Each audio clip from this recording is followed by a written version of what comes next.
on démarre avec de l'athlétisme. La Fédération ivoirienne d'athlétisme tient son assemblée générale élective le 4 septembre prochain.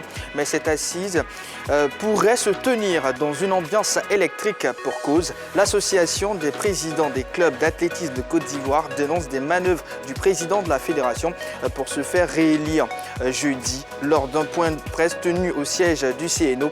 Le président de cette structure, Kamlan Kwame Hyacinthe, a mis en cause la liste électorale qui serait taillée sur mesure afin de permettre au président sortant de garder son fauteuil.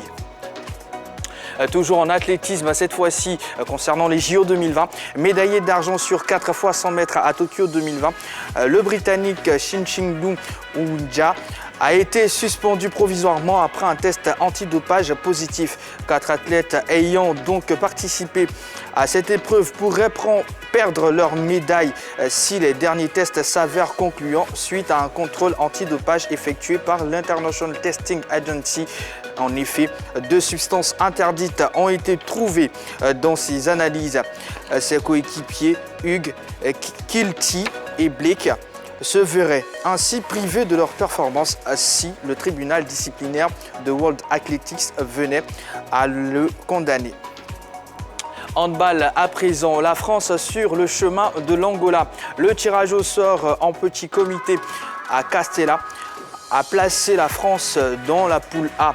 Les championnes olympiques y affronteront la Slovénie, l'Angola et le Monténégro, 2 pays présents eux aussi aux derniers Jeux olympiques de Tokyo 2020. Pour accéder au tour principal, la France devra finir dans les 3 premiers de son groupe afin d'affronter les 3 premières équipes de la poule B où figure la Russie, battue en finale par les Françaises. La possibilité d'une revanche pour les Russes se dessine à ce prochain championnat du monde de handball prévu en Espagne du 2 au 19 décembre.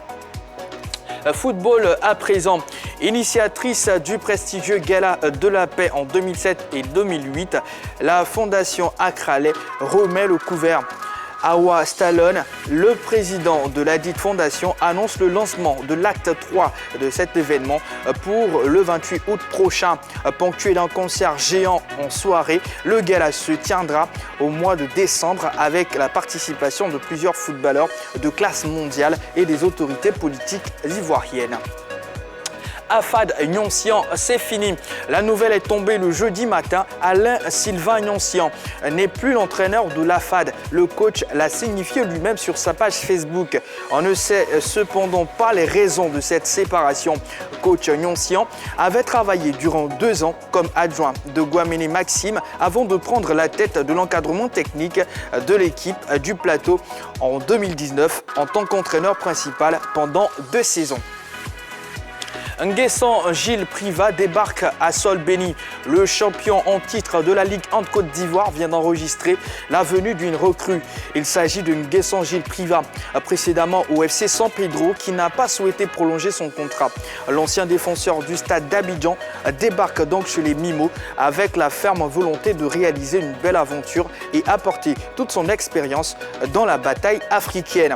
C'est tout pour les news sélectionnées pour vous, amis téléspectateurs. On va retrouver bien sûr Yves Borisvet pour naturellement ce programme de ce jour, de cette soirée naturellement. Yves, oui. Comment allez-vous? Mais ça va super bien, JB, chez vous? Ça va également. J'ai le sentiment qu'on s'est passé le mot, on est tout en orange. Non, sauf que là, moi, j'ai clairement les 2 étoiles. Avec les 2 étoiles, j'en discrimine pas et c'est bien d'ailleurs d'avoir les 2 étoiles. 92 et 2015. Alors, on espère que très prochainement, on aura beaucoup d'autres étoiles. Ouais, effectivement. Allez, sans plus tarder, on va démarrer par le focus.